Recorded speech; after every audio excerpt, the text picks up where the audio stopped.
Celeste Rivers balanced a steaming tray of kebabs while cradling her swollen belly. Suddenly, 5 black SUVs screeched to a halt outside her stall. The engines roared, glass shimmered in sunlight, and a polished leather shoe kicked open her humble counter. Who were these strangers, and why now? Celeste Rivers wiped her hands on a faded apron, revealing a small scrape on her forearm. 8 months pregnant, she carried not only her unborn child but also the heavy burden of a younger brother, Nash Cross, bedridden with a persistent 102 degrees fever. Their modest roadside stall, tucked between a laundromat and a corner convenience store in Queens, barely earned $45 a day on good weather. Today, her bank account held a mere $23, with an $800 overdue rent looming. Despite exhaustion, she hummed softly, serving an elderly man a chicken wrap with care. Her generosity was famous locally. She often gave leftover sandwiches to homeless patrons. One of them, a young boy named Hugo, had become a familiar face. Dirty, shoeless, and shy, he accepted her food with wide eyes and a whispered thank you. Celeste felt a pang. She barely had enough for herself, yet the boy's smile was priceless. Her daily hardships were relentless. The summer sun scorched her back as she lugged crates of vegetables and meats, counting coins constantly to avoid overdraft fees. On days like this, her arms ached, her swollen ankles throbbed, and her stomach rebelled with Braxton Hicks contractions. Yet she smiled, knowing her brother depended on her, and the boy she fed depended on her kindness.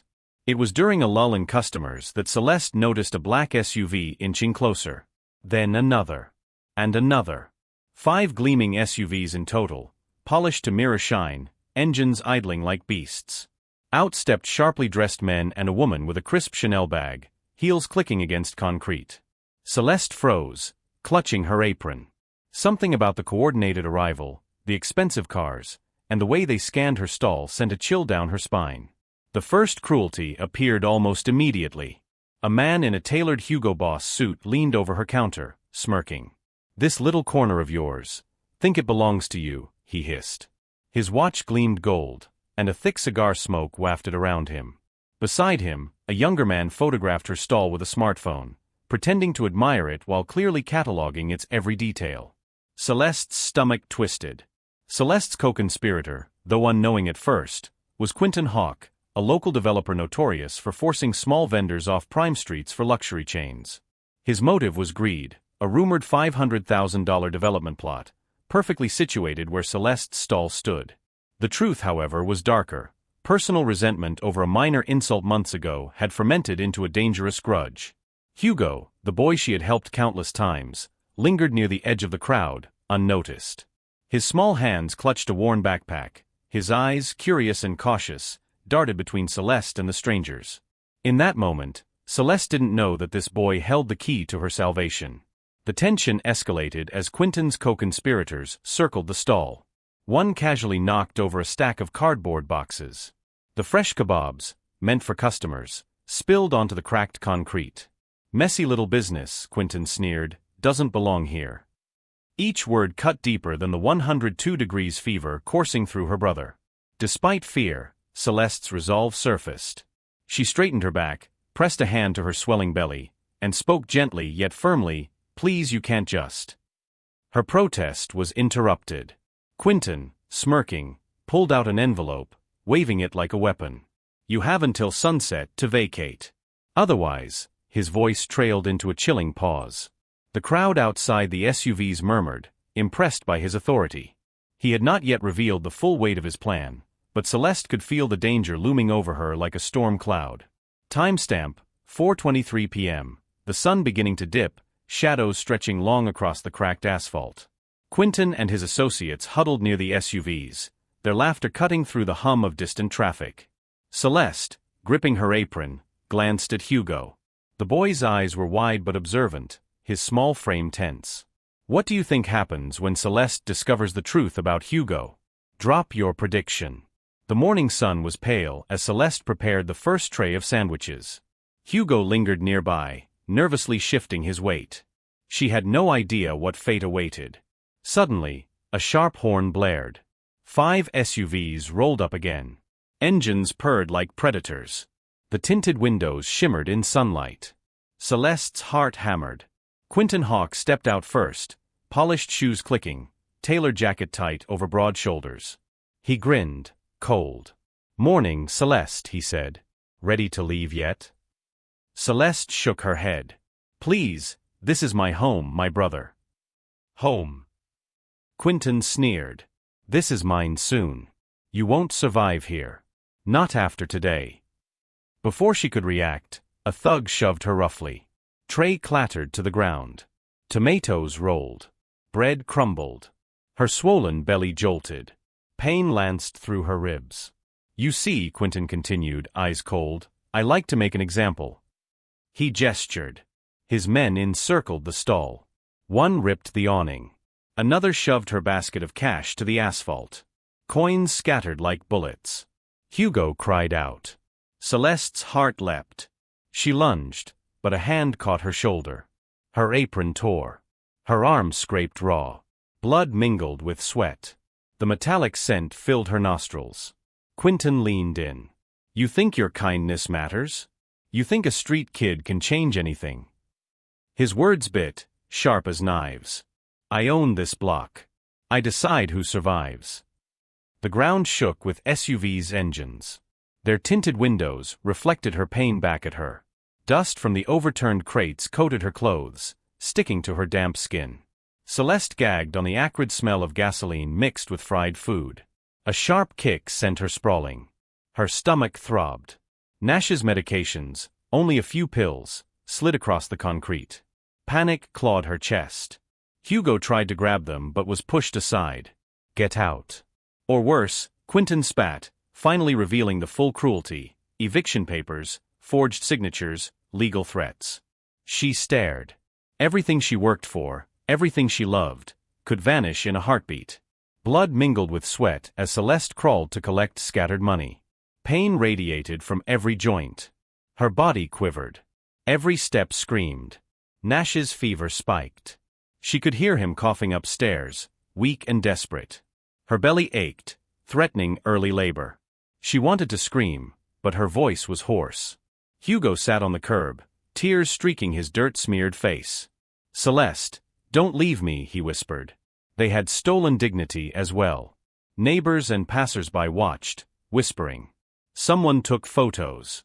Humiliation was public. Her generosity, her struggles, reduced to entertainment. Her body failed her. Limbs trembled. Nose burned from dust, eyes stung. The metallic taste of blood filled her mouth. Her back ached. Her swollen ankles throbbed like hammers. She could barely breathe. Her financial security vanished in an instant. The meager $23 in her account now meaningless. Quentin had frozen any hope of aid through bribed officials. Her eviction loomed in 2 days. Her spirit bent. The betrayal crushed her. Quentin laughed as he directed the SUV drivers to park directly in front of the stall. The homeless boy she'd helped? Powerless, ignored. She sank to the ground, trembling, stomach clutching involuntarily. The air smelled of sweat, gasoline, and fear.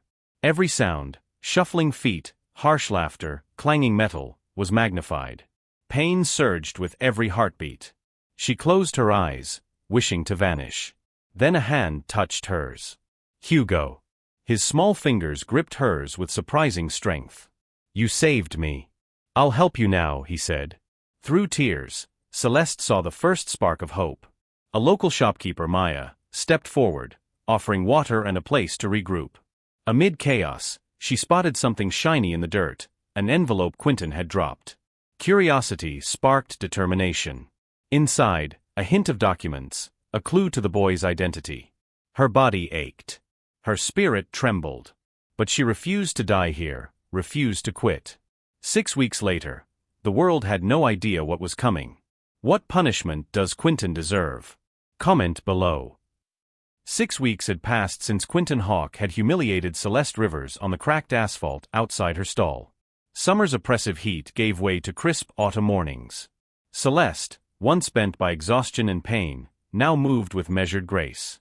Her swollen belly had given way to a healthy newborn, Luna Rivers, swaddled safely at her side. The streets of Queens felt different now. She saw them as battlegrounds, not mere survival zones. Hugo appeared often, quietly observing, always near, carrying folders, scanning messages, preparing. Celeste's eyes, once wary, now shimmered with determination. Something had changed. She was no longer defenseless. The envelope Hugo had found in the dirt that fateful morning had been the key. Inside lay documents revealing his true identity. He was not merely a street boy in need of kindness. Hugo Hawk, estranged nephew of Quentin, was the sole heir to a $2.5 billion estate, long hidden due to family feuds and legal battles. Celeste and Hugo pored over the papers together. Legal filings, notarized wills, and bank statements detailed frozen accounts, offshore investments, and trusts that Quentin had long believed inaccessible. One document glimmered with gold embossing, a conditional inheritance stating, beneficiary must demonstrate courage, integrity, and care for the innocent to claim guardianship of funds. Celeste's hands trembled as she read aloud, all acts of kindness documented in testimony by household members and public witnesses shall count toward beneficiary validation. She looked at Hugo. His wide, dirt-streaked face now glowed with pride. We can fight him, she whispered. Together, they devised a plan. Legal advisors were contacted under pseudonyms. Evidence of Quentin's crimes, bribes, property theft, threats, falsified contracts, were secretly documented. A small team of loyal allies, including Maya, the shopkeeper who had helped during Act 2, compiled testimonies. Bank statements were traced. Digital footprints of Quentin's corporate manipulations emerged. Every text, email, and ledger entry was a nail in the coffin. Emotion surged in Celeste, a mix of rage, empowerment, and responsibility.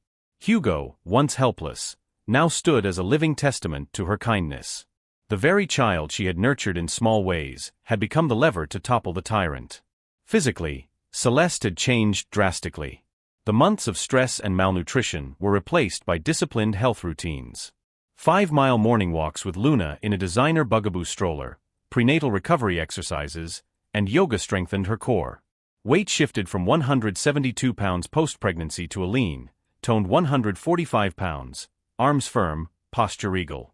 She wore tailored Armani jackets, Gucci boots, and Hermes scarves, projecting authority and calm. Her hair, once frazzled, now cascaded in glossy waves, nails immaculate, skin radiant. She looked every bit the force to be reckoned with. Strategically, Celeste studied every legal loophole Quentin had exploited. Meetings with lawyers were held in quiet offices. Each ally received specific instructions. Hugo's intelligence was harnessed. He memorized passwords, tracked asset movements, and compiled witness statements. She learned negotiation tactics, courtroom maneuvers, and subtle intimidation techniques. Her roadside cunning had matured into boardroom precision. Emotionally, grief transformed into cold determination. She reflected on the humiliation of Act 2, the spilled kebabs, Quentin's sneer, Nash's suffering, the helplessness of Hugo.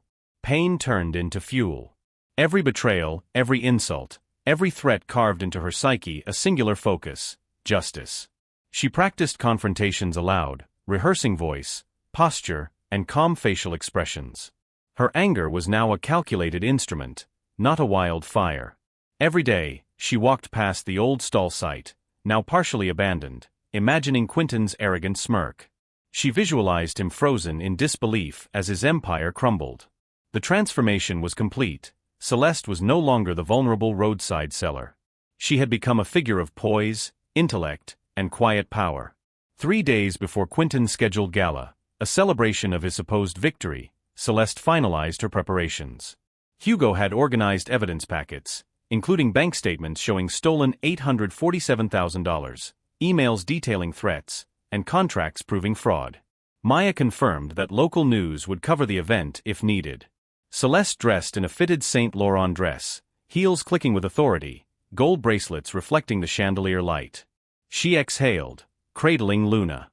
The plan was clear: expose every lie, reveal every crime, and ensure Quentin faced consequences in front of all witnesses.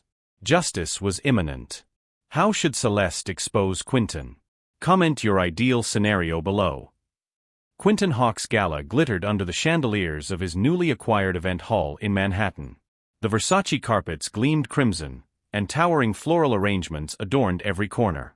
5 luxury SUVs waited outside, valet attendants ready to cater to every whim. The air smelled of expensive perfume, leather, and cigar smoke. Quentin sauntered through the crowd in a tailored Tom Ford tuxedo, gold cufflinks catching every flash of light. He laughed, exuding power. "Everyone, witness the empire I built," he boomed, voice echoing across the hall. Co-conspirators clinked champagne glasses. One whispered about the $847,000 siphoned from local vendors. Another gloated about legal loopholes that would permanently displace Celeste. He made a cruel toast, smirking, "To small businesses, may they stay in their lane." Laughter rippled through the crowd. A waiter tripped on purpose near the podium, spilling drinks across the floor. Quentin's cruel joke about the little roadside seller filled the hall. The media, eager for glamour shots, snapped pictures, completely unaware of Celeste's looming presence. Confidence radiated from Quentin. He had no idea that every ledger, email, and witness testimony documenting his crimes had been compiled and quietly submitted to legal authorities, all while he celebrated his victory. The gala lights dimmed suddenly. A murmur spread through the crowd. A black Bentley Flying Spur rolled up the marble entrance. Celeste Rivers emerged, designer Saint Laurent coat, Manolo Blahnik heels clicking sharply against polished floors, Hermes scarf fluttering. Luna, swaddled in a custom blanket, peered curiously from her carrier. Behind her, Hugo carried folders of evidence, Maya and two legal allies flanking. Gasps echoed. Photographers snapped wildly. The room froze. Quentin's smirk faltered, confusion flickering in his eyes. "Celeste," he breathed. She moved with serene authority. Every step precise, calm, commanding attention. The co-conspirators stiffened. Guests whispered, sensing the shift. "Good evening, Quentin," she said, voice steady, carrying over the stunned silence. "I hope you enjoyed your victory. Let's review the facts."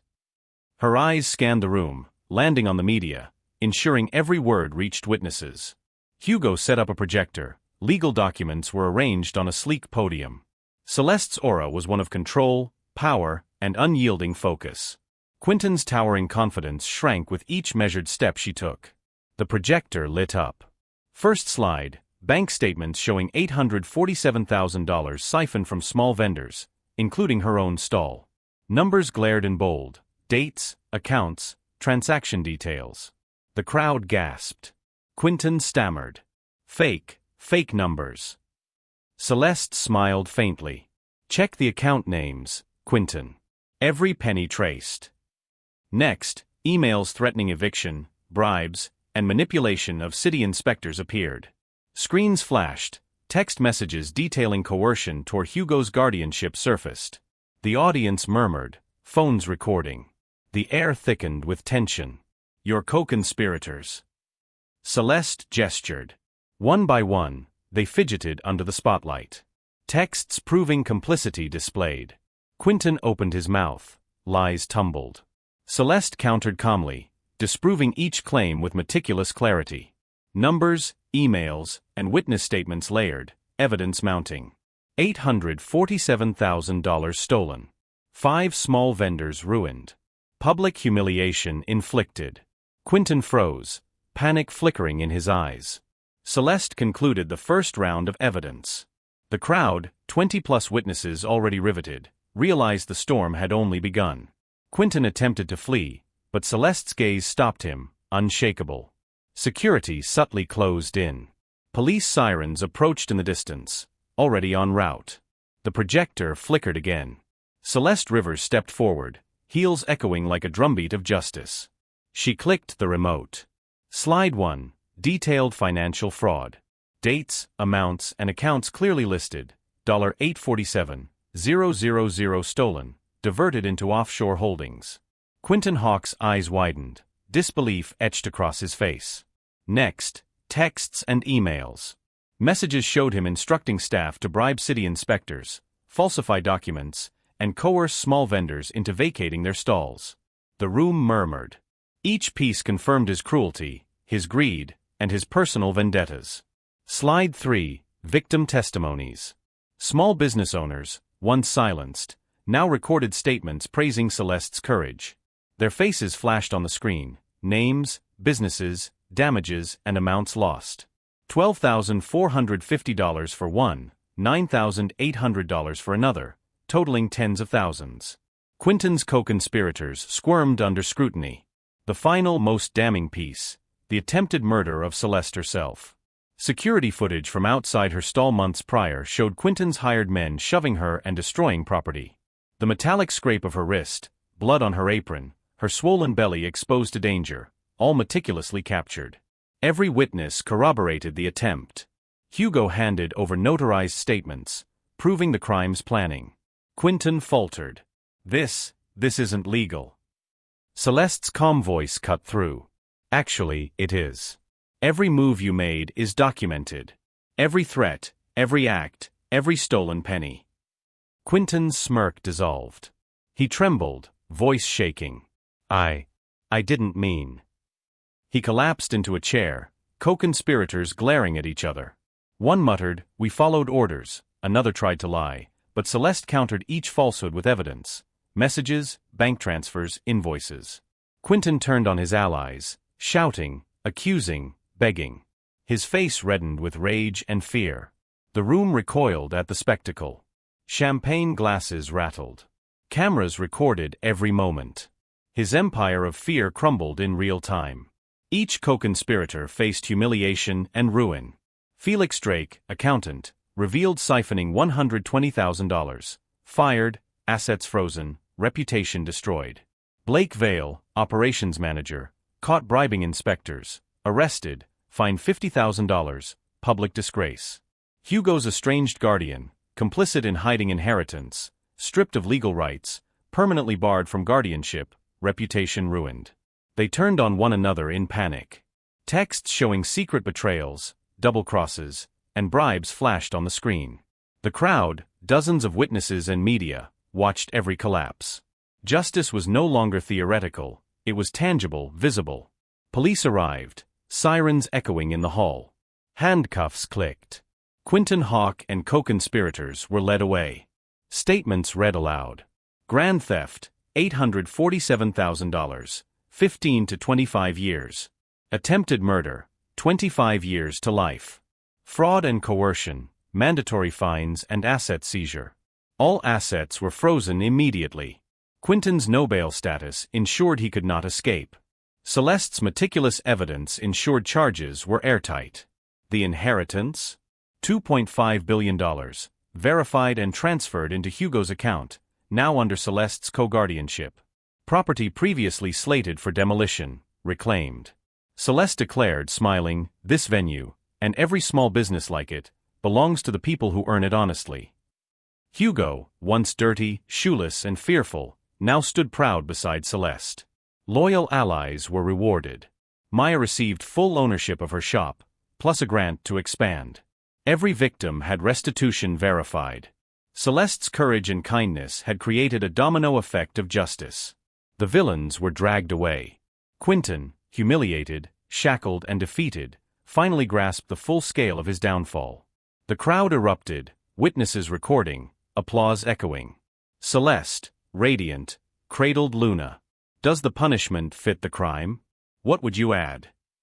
Quentin Hawk sat alone in a maximum security cell. The once arrogant mogul, accustomed to power, was now stripped of every luxury. His tailored suits replaced by rough prison garments.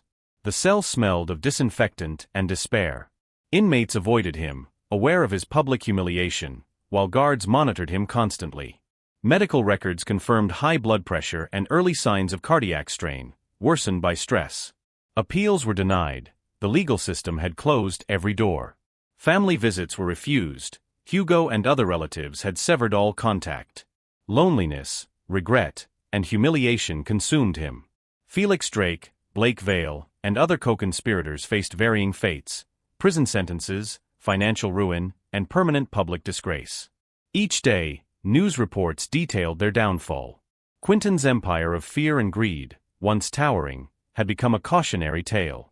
Even in isolation, Quentin's mind replayed every misstep: the spilled kebabs, Celeste's calm defiance, Hugo's hidden identity. Every memory reminded him that justice, though delayed, had a longer reach than power. Celeste River's mornings were now filled with light, laughter, and purpose. Medical care restored her strength. Her postpartum recovery was complete. Luna, healthy and radiant, crawled around her spacious Manhattan penthouse, a testament to newfound stability. Hugo thrived. Hugo thrived. The boy she had once fed on scraps now attended a prestigious private school, tutored in finance and law. His bright mind flourished under Celeste's guidance. Maya expanded her shop into a local franchise, each branch dedicated to supporting small vendors displaced by corporate greed. Celeste's professional life transformed as well. She founded Kindness Capital, a nonprofit offering microloans and mentorship to street vendors and underprivileged families. Every day, she met people who reminded her of her own struggle. Her generosity became organized, impactful, and enduring. A new love entered her life, Axel Stone, a lawyer who had helped during the confrontation and admired her courage. Their bond grew organically, filled with mutual respect, laughter, and shared purpose. Romantic dinners in her penthouse overlooked the skyline, reflecting a life rebuilt on justice and integrity. Financial security no longer defined her, but her wealth allowed her to help others meaningfully: scholarships for underprivileged youth, shelters for the homeless, and grants to rebuild businesses ruined by corruption. Every decision was intentional, reflecting the lessons learned during betrayal and triumph. Celeste often revisited the spot of her old stall. The cracked concrete, faded awning, and dust-covered crates now felt like distant memories. She remembered Act Two vividly: blood, humiliation, and helplessness. But now, standing in the golden sunlight of her penthouse balcony, she smiled. Her heart held no bitterness. The justice she sought had been delivered. Karma had waited patiently but never faltered. Hugo's quiet presence, Luna's laughter, and Maya's success reminded her that kindness, courage, and perseverance always resonated further than fear or greed. Internal peace replaced fear. Celeste realized revenge had never been the goal. Justice, integrity, and protection of the innocent were. She had achieved more than survival. She had created a life where goodness was recognized, rewarded, and amplified. A crisp autumn afternoon. Celeste watched Luna take her first steps in the penthouse, giggling. Hugo proudly displayed a science project, school awards lined neatly on the shelf. Guests, Maya, loyal allies, and kind-hearted friends, shared smiles, laughter, and champagne. Celeste cradled a warm mug, reflecting on how far they had come. The skyline glistened outside, a symbol of triumph and opportunity. Her eyes softened, returning to the memory of that first SUV screeching to a halt months ago. The world had shifted. Justice prevailed. Kindness endured. She whispered, "We survived, we won, and we thrived." Karma is patient but never forgets. Acts of genuine kindness create allies in the most unexpected places. Evil may seem powerful, but justice always finds a way. Integrity and courage outlast greed and cruelty. What's the biggest lesson from this story? Comment below, and share if it moved you.